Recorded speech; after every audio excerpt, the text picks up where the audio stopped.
sebelumnya kita mau dengar dulu ya teman-teman kita yang lagi mau membaca ayat hafalan minggu lalu. Yuk kita lihat dulu. Ayub 5 ayat 2. Sesungguhnya orang bodoh dibunuh oleh sakit hati, dan orang bebal dimatikan oleh iri hati. Ayub 5 ayat 2. Sesungguhnya orang bodoh dibunuh oleh sakit hati, dan orang bebal dimatikan oleh iri hati. Ayat 2. Ayub 5 Ayat 2. ayat 2. Sesungguhnya Sesungguhnya orang bodoh orang bodoh dibunuh dibunuh oleh sakit hati, oleh sakit hati, dan dan orang bebal orang bebal dimatikan dimatikan oleh iri hati. oleh iri hati. Ayub 5 ayat 2. Sesungguhnya orang bodoh dibunuh oleh sakit hati, dan orang bebal dimatikan oleh iri hati. Ayub 5 ayat 2. Sesungguhnya orang bodoh dibunuh oleh sakit hati, dan orang bebal dimatikan oleh iri hati. Amin. Terima kasih. Terima kasih adik-adik yang sudah menghafal ayat hafalan minggu lalu. Nah sekarang kita mau masuk ibadah kita. Yuk adik-adik semua duduk yang manis ya. Jangan makan atau jangan sambil tiduran. Yuk duduk yang manis, yang ganteng. Kita mau beribadah kepada Tuhan. Sekarang kakak undang semua bantu berdiri. Kita mau angkat lagu pujian kita. Yuk semua kita bantu berdiri dan sama-sama memuji Tuhan.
Nah adik-adik sekarang kita mau berdoa. Sekarang lipat tangannya, tundukkan kepalanya, kita doa sama-sama ya. Bapak yang baik, terima kasih buat hari yang kau berikan Bapak, buat nafas kehidupan yang kau berikan kepada kami, baik kepada kami pribadi maupun kepada orang tua dan keluarga kami. Kami sungguh bersyukur Bapak memiliki Allah seperti Engkau yang begitu mengasihi kami, yang begitu menyayangi kami. Bapak, kami sebentar kami akan memulai ibadah kami. Kiranya Tuhan yang berkati dari awal hingga akhir. Biarlah ibadah ini agar menjadi berkat, dan biar kami semakin paham dan semakin sayang kepada Tuhan Yesus. Terima kasih Bapak, terima kasih Yesus buat segalanya. Kami berdoa dalam nama anak-Mu Tuhan Yesus Kristus kami yang sudah hidup. Haleluya, amin. Nah adik-adik, hari ini firman Tuhan diambil dari Lukas 1 dan Lukas 3. Sekarang selamat mendengarkan.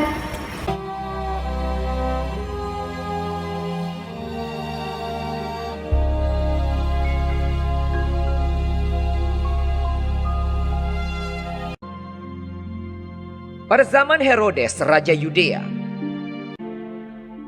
adalah seorang imam yang bernama Zakaria.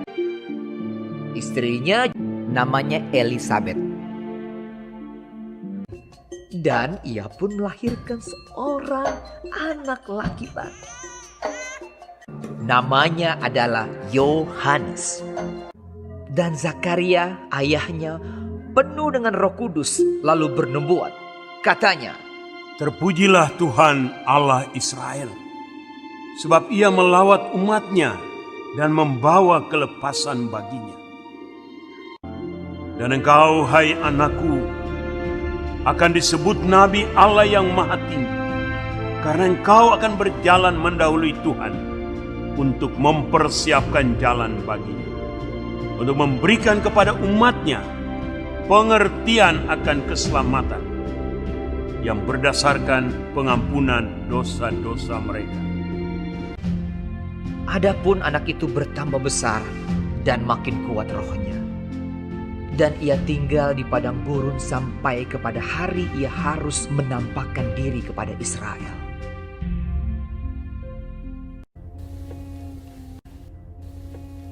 Yohanes memakai jubah bulu unta dan ikat pinggang kulit, dan makanannya belalang dan madu hutan. Dalam tahun ke-15 dari pemerintahan Kaisar Tiberius, ketika Pontius Pilatus menjadi wali negeri Yudea dan Herodes raja wilayah Galilea, datanglah firman Allah kepada Yohanes, anak Zakaria di padang gurun. Seperti ada tertulis dalam kitab nubuat-nubuat Yesaya. Ada suara yang berseru-seru di padang gurun. Persiapkanlah jalan untuk Tuhan, luruskanlah jalan baginya. Maka datanglah Yohanes ke seluruh daerah Yordan.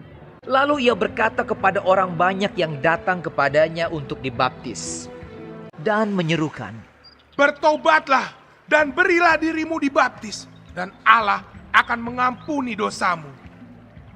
Dan semua orang akan melihat keselamatan yang dari Tuhan. Setiap lembah akan ditimbun, dan setiap gunung dan bukit akan menjadi rata. Yang berliku-liku akan diluruskan, yang berlekuk-lekuk akan diratakan. Jadi hasilkanlah buah-buah yang sesuai dengan pertobatan. orang banyak bertanya kepadanya. Jika demikian, apakah yang harus kami perbuat?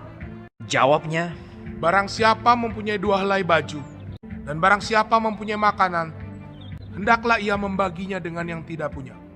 ada datang juga pemungut-pemungut cukai untuk dibaptis, dan mereka bertanya kepadanya. Guru, apakah yang harus kami perbuat? Jawabnya, Jangan menagih lebih banyak daripada yang telah ditentukan bagimu. dan prajurit-prajurit bertanya juga kepadanya. Dan kami, apakah yang harus kami perbuat? Jawab Yohanes kepada mereka, Jangan merampas, dan jangan memeras, dan cukupkanlah dirimu dengan gajimu. Aku membaptis kamu dengan air, tetapi ia yang lebih berkuasa daripadaku akan datang, dan membuka tali kasutnya pun aku tidak layak. Ia akan membaptis kamu dengan Roh Kudus dan dengan api. Dengan banyak nasihat lain, Yohanes memberitakan Injil kepada orang banyak.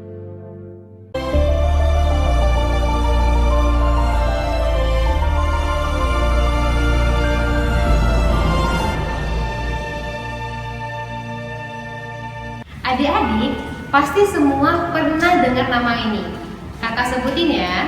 Namanya Yohanes Pembaptis. Nah, adik-adik tahu nggak?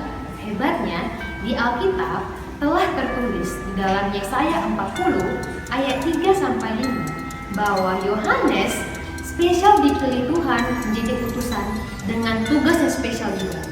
Adik-adik, kira-kira tahu nggak tugas spesialnya apa? Nah, kakak kasih tahu ya.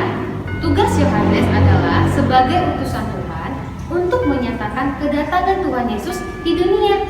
Nah, kita semua pasti tahu kan kenapa Tuhan Yesus datang ke dunia? Nah, pastinya Tuhan Yesus datang ke dunia untuk menyelamatkan kita semua dari hukuman dosa. Nah, adik-adik, Yohanes mengawali pelayanan Tuhan Yesus menjadi jalan pembuka bagi orang-orang yang mau dan akan menerima Yesus sebagai Sang Mesias. Nah, adik-adik, Yohanes juga menyerukan pentingnya kita untuk bertobat. Kenapa penting untuk kita bertobat? Nah, adik-adik, ternyata bertobat itu adalah sikap kita untuk mempersiapkan jalan kepada Tuhan agar masuk ke dalam diri kita. Yohanes Pembaptis adalah saksi Kristus yang rendah hati. Apa sih itu Kak rendah hati? Rendah hati itu artinya tidak menyombongkan diri. Walaupun Yohanes dipilih secara khusus oleh Tuhan, dia tidak ngomong kayak gini, wah aku kan hebat karena aku dipilih Tuhan secara spesial. Atau wah aku ini luar biasa karena aku dipilih oleh Allah. Tidak adik-adik, tapi Yohanes katakan bahwa aku hanyalah utusan Tuhan. Aku hanyalah orang biasa yang dipakai secara Tuhan dengan luar biasa untuk memberitakan Injil tentang Tuhan Yesus. Nah, mulai besok kan adik-adik, jadi ayo kita coba belajar seperti Yohanes, tidak sombong dan juga rendah hati. Kenapa? Karena kita mau jadi saksi Kristus. Adik-adik, mau nggak jadi saksi Kristus? Wah, pasti mau kan? Kakak yakin dan percaya semua adik-adik di rumah pasti mau jadi saksi Kristus. Kita mau kasih tahu ke semua orang kekuasaan Tuhan yang luar biasa. Kita mau kasih tahu juga kehebatan Tuhan dan bagaimana kasih sayang Tuhan kepada kita. Nah, kakak mau dong jadi saksi Kristus? Adik-adik pasti juga mau kan? Nah, adik-adik, tadi kita semua, baik kakak ataupun adik-adik di rumah, mau jadi saksi Kristus kan? Nah, tapi adik-adik, kalau mau jadi saksi Kristus, nggak bisa sembarangan. Ada syaratnya. Syaratnya 2P. Nah, P yang pertama adalah perhatikan. Apa sih Kak yang perlu diperhatikan? Nah, adik-adik, di luar sana mungkin ada orang-orang yang belum percaya kepada Tuhan Yesus. Gimana ya caranya supaya mereka percaya pada Tuhan Yesus? Nah, adik-adik, mereka perhatikan sikap kita. Sikap kita, perbuatan kita, apapun yang kita lakukan harus terlihat baik seperti Tuhan Yesus. Kenapa? Ingat nggak? Tuhan Yesus selalu mengajarkan kita untuk mengasihi. Jadi, perbuatan kita, kata-kata yang kita ucapkan harus penuh dengan kasih. Nah, itu kenapa adik-adik pentingnya kita untuk memperhatikan sikap kita dan kata-kata yang kita gunakan selama sehari-hari. Nah, itu P yang pertama ya. P yang kedua adalah perbaiki. Kita pasti punya sifat yang kurang baik. Bener kan? Kakak juga punya. Nah, walaupun kita sadar kalau kita punya sikap yang kurang baik, kita nggak boleh diamin, tapi kita harus perbaiki. Contoh nih, misalnya disuruh orang tua, Ucok, ambilkan dulu minuman mama. Ah, nggak mau. Nah, itu sikap yang baik atau kurang baik? Pasti kurang baik kan? Nah, kalau mau jadi saksi Kristus, kita harus merubah. Jika diminta tolong oleh orang tua, kita siap untuk membantu. Jika kita punya PR yang harus diselesaikan, harus dikerjakan, jangan nggak dikerjakan. Kenapa? Itu kalau menunda pekerjaan, tidak menaati nasihat orang tua, itu adalah sikap yang tidak baik.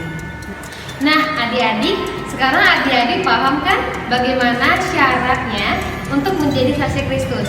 Ya, 2P. P yang pertama adalah perhatikan. Perhatikan kata-kata serta perbuatan yang kita lakukan, baik di rumah atau di luar rumah, baik sama teman-teman kita atau sama orang tua. Yang kedua, perbaiki. Kita pasti punya kan sifat yang kurang baik. Kalau kita sudah sadar, yuk kita perbaiki sama-sama. Memang adik-adik, kakak yakin 2P ini adalah hal yang sulit. Tapi adik-adik jangan khawatir. Kenapa? Kita punya Tuhan Yesus. Ayo nanti kita sama-sama berdoa, minta kekuatan sama Tuhan agar memampukan kita supaya kita berubah. Kenapa kita harus berubah?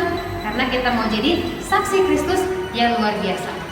Yuk adik-adik, mulai hari ini kita belajar 2P tadi ya. Perhatikan dan perbaiki. Tentunya jangan pakai kekuatan sendiri ya. kita harus berdoa, minta kekuatan sama Tuhan. Yuk adik-adik, sekarang kita mau baca ayat hafalan kita.